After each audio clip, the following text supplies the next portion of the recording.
gushimira uburinzi bwawe bwabanye natwe ibihe byose bitambutse mu maso yacu. Gushimira Mwami yuko waduhaye urukundo usanga ahitira izina ryawe, ndakwinginze kugira ngo uhaje wese azwe nawe, kandi turakuharitse Mwami kugira ngo wowe n'abamarayika batacumuye baze hagati muri twe, kugira ngo nyagasani nawe wiga yesu nawe izina ryawe.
Ndagira mushimire umuryango wa Rwamefeta kubera ubutumwa bukomeye, ubutumwa bufite ingufu bamaze kugeza ku itorero ry'Imana.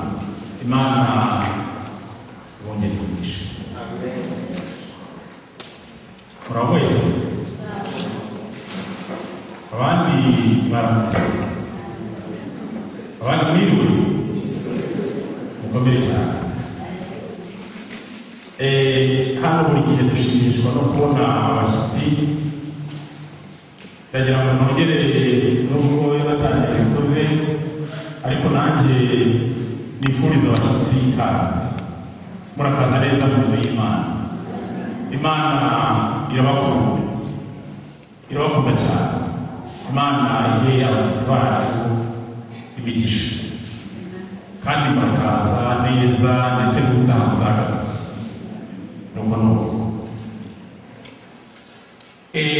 Iyo mpagaze hano buri gihe abantu benshi batekereza icyo ni ubuki ndetse bakeneye. Buri gihe baravuga bati aho gusha turahazi. Uyu munsi niho mutekereza nakora, ariko ndagira ngo abari ku byuma bandike umutwe w'amagambo kuko ntabwo ubona hariya. Umutwe w'amagambo n'uyu ngo turayitindira kubera iki. Ndagira ngo ntangire ariko umutwe w'amagambo wageze hariya buri wese awubona. Turayitindira kubera iki.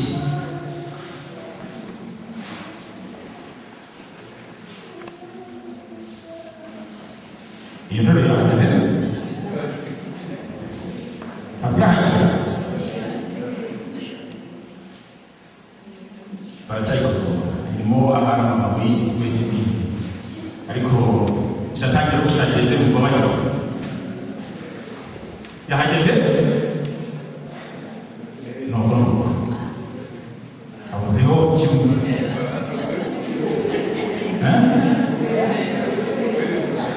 Turayigira kubera iki? Yahageze? No.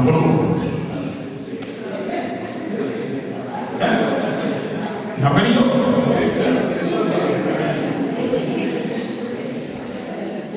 Turayigirira kubera iki?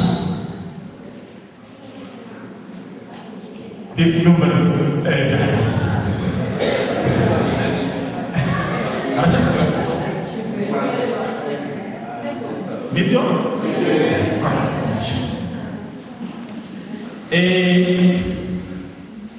Amagambo y'ubuvuge nayateguye nifashishije Bibiliya n'igitabo cyitwa Gusonga Ubunonoso bwa Gikristo. L'édition y'ibihumbi 2023. Gusonga Ubunonoso bwa Gikristo. Ni hafi kuzasaba ubuyobozi bw'itorero yuko ugatabo ubusonga bunonoso bwa Gikristo buri mwizera wese yagatunga. N'igitabo cyiza cyane bifashe Bibiliya n'igitabo gisa n'iki kuko cyanditse mbere y'ibyo za mu bikorwa by'igitabo uzakira.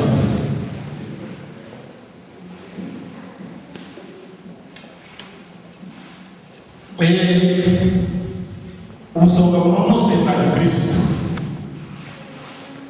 Iyo bavuga ubusonga bunonoso bwa Gikristo baba bashatse kuvuga ubusonga bugambiriye guha itorero abizera bameze hagati. Biba bishatse kuvuga yuko ubwo busonga bugambiriye guha itorero abizera barangwa n'imico inesha ya Kristo. Kwari ikintu cyangwa ndabisubiramo.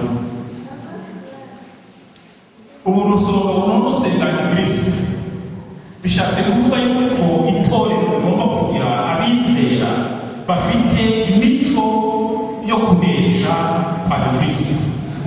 Amen. Iyo bavuga kandi ubusonga bunonoso bwa Kristo ni ubusonga butuma abizera bashyigikira umurimo w'Imana rwose muri iki gihe Yesu ayavuga. Abizera bose bagashyigikira umurimo w'Imana muri iki gihe Yesu ayavuga. Icya gatatu, iyo bavuga ubusonga bunonoso bwa Kristo ni ubusonga bufasha abantu kugira imibereho myiza iyo bakoresheje neza inkingi enye. Inkingi enye umuremyi yahaye. Inkingi piriye, inkingi enye. Inkingi ya mbere ni umubiri. Inkingi ya kabiri ni impano. Abantu bafite impano zitandukanye. Hari bamwe bazizi ariko birababaza kuko hari na bamwe wenda batazizi. Ukaba ufite impano yateza umurimo w'Imana imbere ariko iyo mpano ukaba utayizi.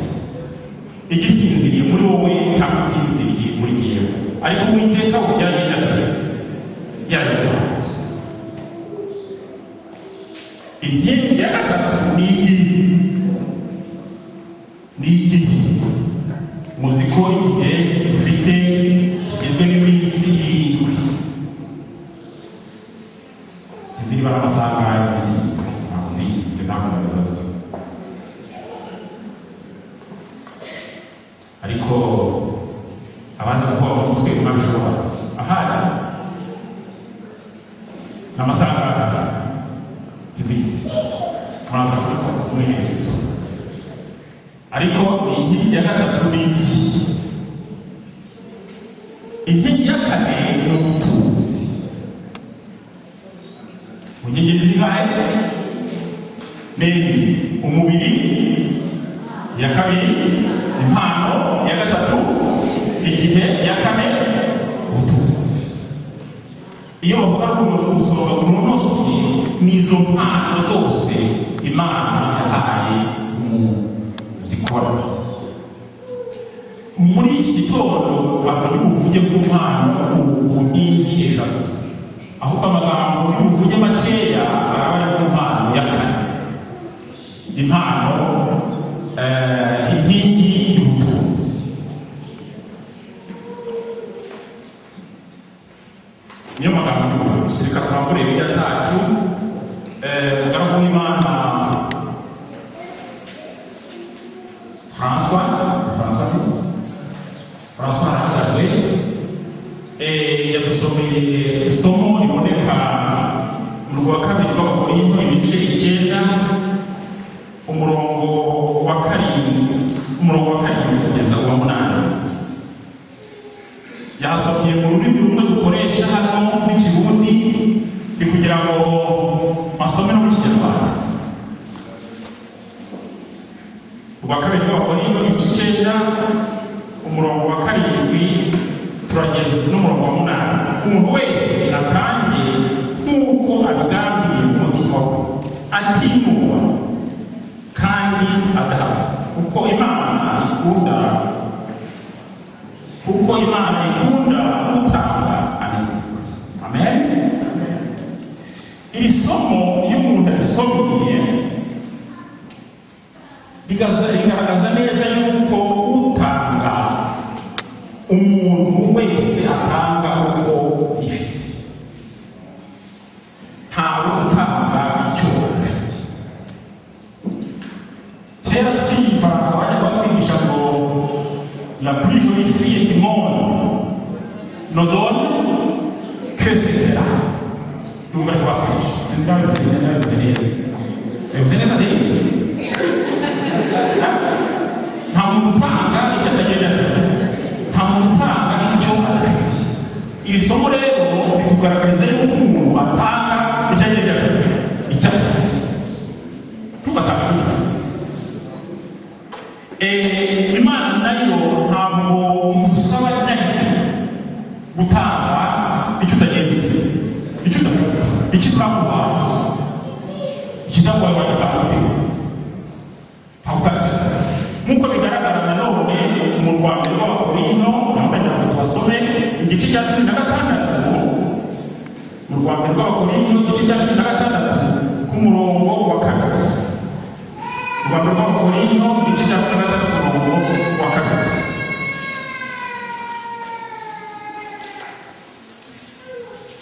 Nahageze kuwa mbere w'iminsi 7. Urwa kabiri rw'Abakorinto ibice 8 umurongo wa 14. Urwa kabiri rw'Abakorinto 8 umurongo wa 14. Urwa kabiri rw'Abakorinto ibice 8 umurongo wa 14. Nahageze umurongo wa 12 haranditse ngo kuko iyo umuntu yemeye gutanga akurikije ibyo afite, ibyo birahagije. Ntawe ukwiye gutanga icyo adafite. Iri somo rero ritwereka neza yuko umuntu atanga icyo afite. Icya kabiri iri somo ritwereka tumaze gusoma ni ukugira akamenyero ko gutanga. Ko umuntu wese yagombye kugira akamenyero ko gutanga. Nk'uko bigaragara mu byari bivuze, urwa mbere rw'Abakorinto igice 16 umurongo wa 4. Kugira akamenyero ko gutanga.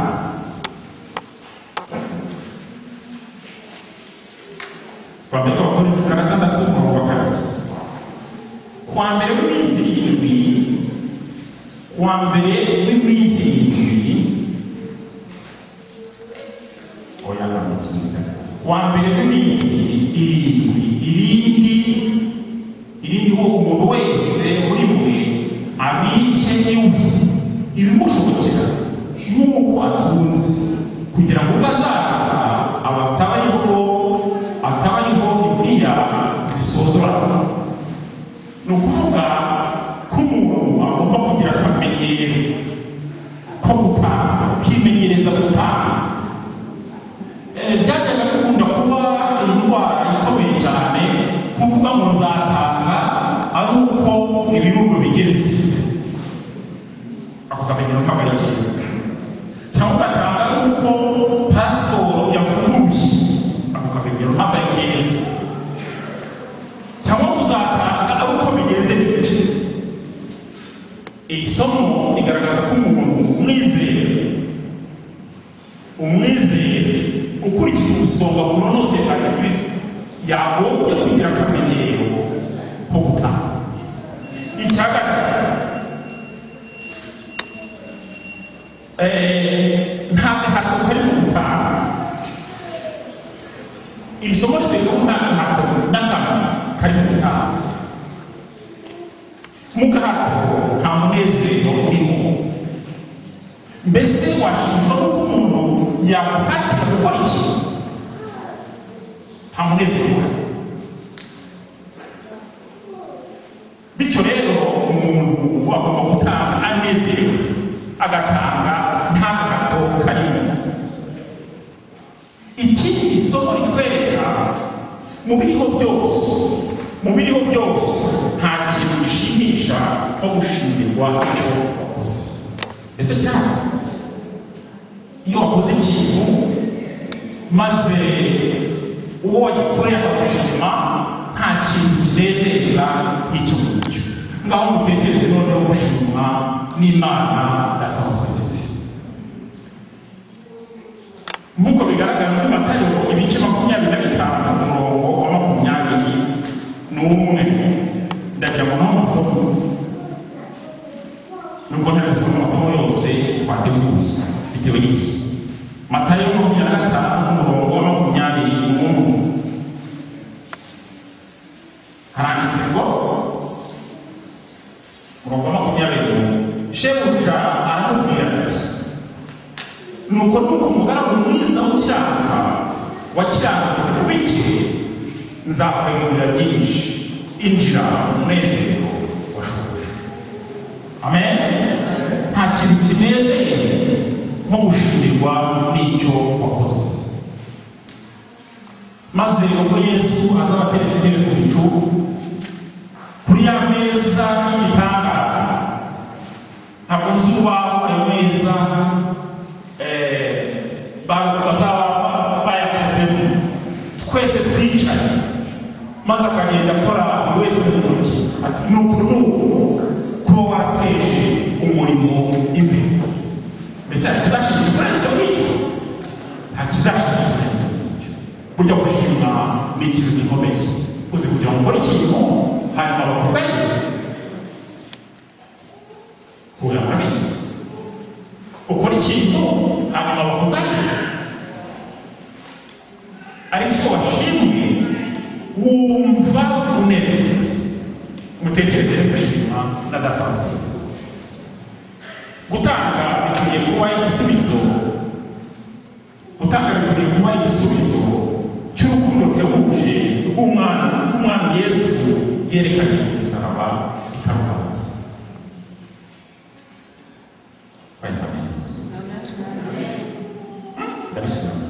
Gutanga bikwiye kuba igisubizo cy'urukundo rwuje rw'umwana Yesu yerekanye ku musaraba i Karuvali. Amen. Mu gutanga umuntu ntakwiye gukinisha Imana. Ndagira ngo musobanukirwe neza. Iyo utanga ukwiye gukinisha Imana. Imana niwe yaguhaye imigisha. Ntidukwiye gutanga dukinisha Imana. Mbese umuntu yatanga akinisha Imana nziza. Basi utekereza ko umuntu yatanga akinisha Imana?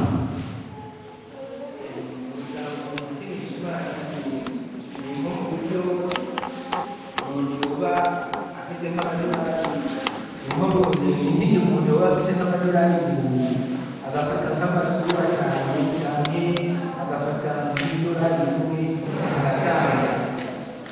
ibyo bari gukinisha Imana. Est-ce que c'est ça c'est ce que vous dites? Imana ikaba yaraguhaye imigisha ingana icyo hanyuma ko nk'uko hasi gusa bivuze ugafata amasu atanu akaba ariyo ushyira mu mukemeri hayo kuko bari kugenda gutera kuba ari umukinisha Imana mu gihe dutanga Imana ikaba yaraguhaye ntugatange ukinisha Imana. Imana si umuntu. Umugabo ashobora gukina n'umwana we, umugore ashobora gukina n'umugabo we, ariko ntabwo Imana tugomba gukina n'Imana, gukinisha Imana. Mbese iyo migisha Imana iyifashe ikayisubiza bitewe n'uko twageze twatanze dukinisha Imana. Iyo dutanga tugakinisha Imana, uko imigisha y'Imana irushaho kwiyongera, amaturo y'urukundo, amaturo yo gushima, niko nayo agomba kugenda yiyongera. Uko imigisha yiyongera, uko bwije uko bukeye, uko Imana yadushoboje gukungahara mu butunzi, ni kuva kuri purusi imwe ukagera kuri purusi ebyiri ukagera kuri purusi 10, 15 bityo ugenda uzamuka mu gutanga. Ntabwo abizera bagomba gukinisha Imana. Umugabane wa 10 urazwi ni purusi 10, ariko amaturo yo nta rugero agira, agenda azamuka ukurikije uko Imana igenda iguha imigisha, uko ugenda ukungahara ubutunzi. Hano mfite igitekerezo cy'umubyeyi. Umubyeyi umwe yabajije pasitoro ikibazo. Pasitoro yari amaze kuvugisha ku byerekeranye n'ubutunzi n'ubusumba bunoze bwa Kristo, inkingi y'ubutunzi. Maze ubutumwa ufata umubyeyi umwe, maze umubyeyi arategereza ati nidusohoka ndabaza pasitoro ikibazo.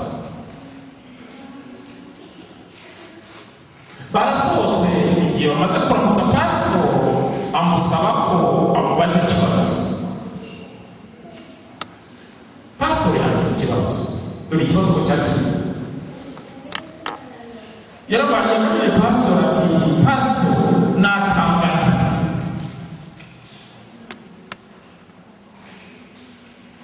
Mu gihe pasitoro atarasubiza cyane ngo icyo kibazo kitari gisobanutse, maze uwo mubyeyi agerageza gusobanura ikibazo ikimuri mu mutima, maze avuga amagambo ati pasitoro ni ukuri ndashaka gusezeranira Imana 10 n'amaturo nzajya ntanga kiranutse, ariko ni umukene, ni umutindi.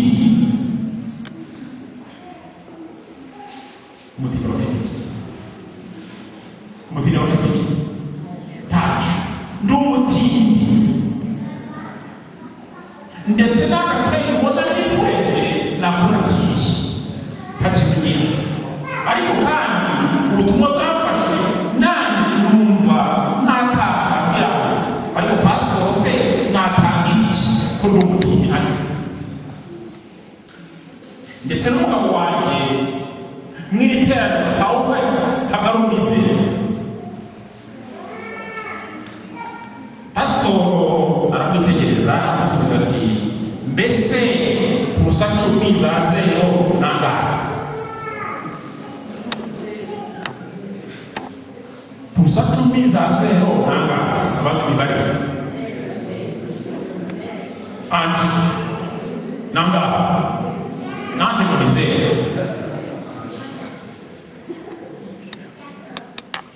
Pasitoro yongera kumubaza ati mbese nangahe purusa 5 kurusi?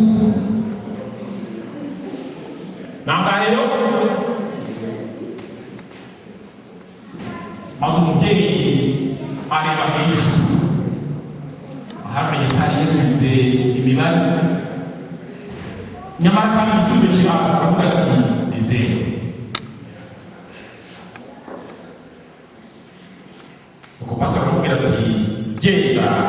usabe Imana ubwenge n'ubushobozi bwo guhimba icyo wakora cyatuma ubona icyo winjiza maze utange kimwe mu icumi n'amaturo. Kuko isi ndi yuzuye ibyaha ari ibyo umuvuga. Genda usaba Imana ufite zeru nta kintu ugira. Genda usaba Imana igufashe ujye ku mavi utitirize Imana tidashaka gutanga ibyatsi ariko nta kintu ugira. Ni kubwenge n'ubushobozi bwo kugira icyo wakora. Igitekerezo kivuga yuko umugore yagiye umubyeyi yagiye akajya ku mavi maze hafi aho yatuye bakajugunyaga ibisigazwa bivuye ku badozi. Yari ingingo haza y'igitambaro kinini yabeshye gusaba menya y'ibyo bajugunya mu gitambaro kinini kandi bisa neza. Maze aragenda atanga uretse hafi y'iwanjye bajugunya ubutambaro nagukora nagukoresha iki kurusha ibyo byanakubera. Menya utanzora bakoresha ingezo z'uyitu n'ubwo bw'ibintu. Maze aragenda atorokora twagutambaro atangira no kudoda udukinisho tw'abana hafi aho barashuri. Noneho abana bajya ku ishuri bakabona utwo dukinisho abana bakatuba buri wese akabwira isi akabwira papa umenye ndacyahura kimwe kuko utwo dukinisho Imana yarangiye kuzira n'iki umugisha. Baratumva utwo dukinisho abana bakunda utwo dukinisho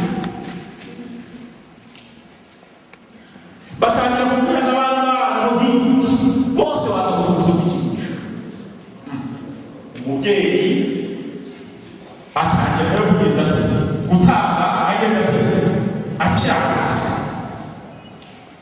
maze baravuga ati no agomba gukomeza noneho gutoragura udukinisho nako ubutambaro abadozi bajugunya, ahubwo ngiye gutangira no kujyagura umweru ndongeho utwo dukinisho mu myenda.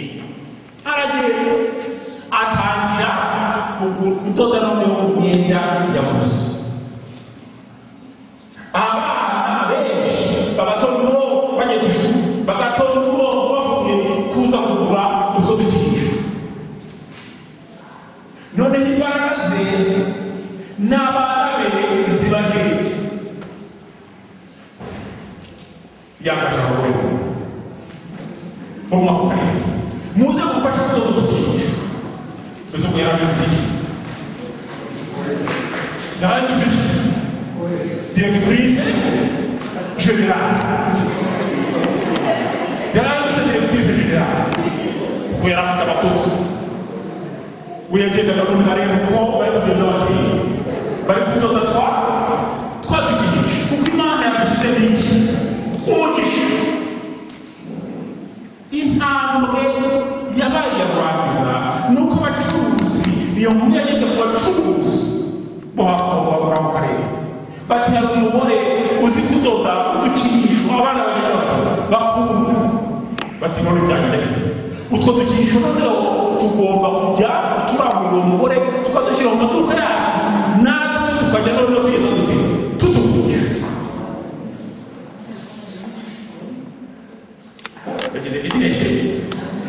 bagize bizinesi family maze abacuruzi baraza barangurura aha abadamu akazi badadukinisha tw'abana uko bagenda bongera andi mayeri bongera utundi dusa maze umugore agira bizinesi ikomeye. Pasi yongera kugira akunze igihe yagarutse igihe cyakije wa mudamu yarasekaga igitwenge kikagera hano uko pastor ari kubwiriza umudamu ari kubwiriza umudamu agira ati kuko pastor abwiriza umudamu we yagiraga ati ikibwirizwa gito kirangiye umugore uyihangana yanditse nabi ati ndashaka gutanga ubuhamya kugira ngo ashimangire amagambo pastor amaze kuvuga atanga kimanyaje y'uburyo byatangiye maze atanga kimanyaje yuko atanga kimanyaje yuko muri iki gihe afite icy'Imana icyagarurira mu murimo w'Imana ageze akiranutse. Imana ishobora byose, ishobora kugwiza ikintu kivuye mu cyaro cyose. Amen. Imana ishobora kugwiza ikintu icyo ari cyo cyose kivuye munsi, maze icyo kintu ikakigira kinini cyane, kuko Imana ishobora byose. Ntabwo wavuga ngo ni ya mishinga wanditse y'igitangaza ubusabusa. Imana ishobora kugeza igihe ku rutugu. Muri Bibiliya hatubwira igitekerezo cy'umubyeyi watoraguraga uduka kuko yarasigaranye agafu k'ubushyi. ntabwo nzi umutsima rwose wava ku gafu ko k'ubushyi. bigaragara ko ari agatsima gakeya. Mbese ni intege si byiza. N'utuvuta dukeya akaturya ngo yarangiza agahita akipfa. Maze umuhanuzi w'Imana yaramubwira ati genda umubonera ku gatsima ukanzanire n'utwo tuvuta utunzanire.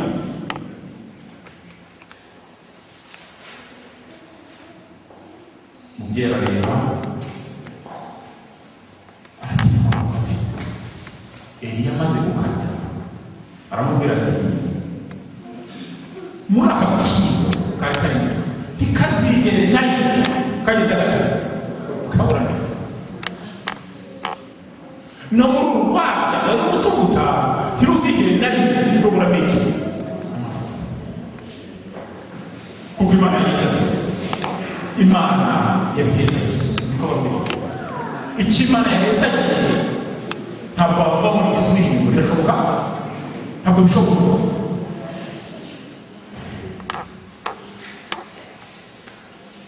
Yakoreye abandi ibitangaza urayitinyira ndayitinyira kubera iki?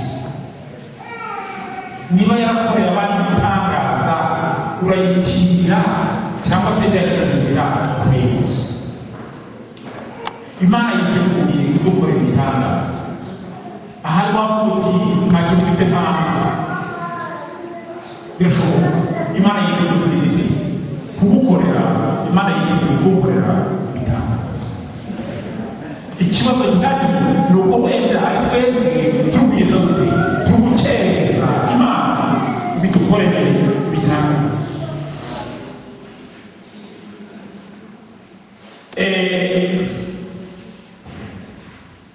Mbese muri iri teraniro ntabwo nzi umubare w'abantu bari ariko bakaba hari hafi. Mbese muzi yuko buri wese hari icyo yakora ngo aterutse kugaruka kwa Yesu Kristo? Mbese buri wese azi yuko hari icyo yakora kugira ngo aterutse kugaruka kwa Yesu Kristo? Isi ukuntu imeze, umuhungu wanjye muri kino gitondo nibwo bamubwiraga ati ntabwo uyu munsi papa ndibuze gusereka kuko ngiye muri funerali. Ese bite? arambwira ati abanyeshuri twiganaga twakirana n'umupira yagize ati ngo yimuha ajya kwiga kuruzi. Sinzi ko uruzi kiba mu mazi, amazi akamurera. Sinzi iyo umwana yumvise mubajije ndetse byagenze bite arambwira ngo nuko bamwimye kwiga medicine muri universite ya Medina icyo gusa ni umuzungu se n'umwirabura arambwira ati ni umwirabura w'umuhungu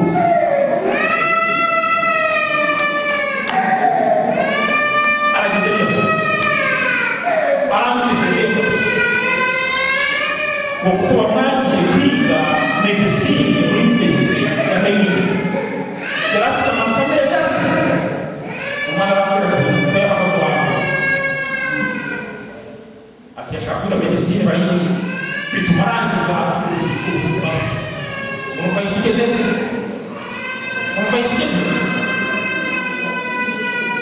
abantu muri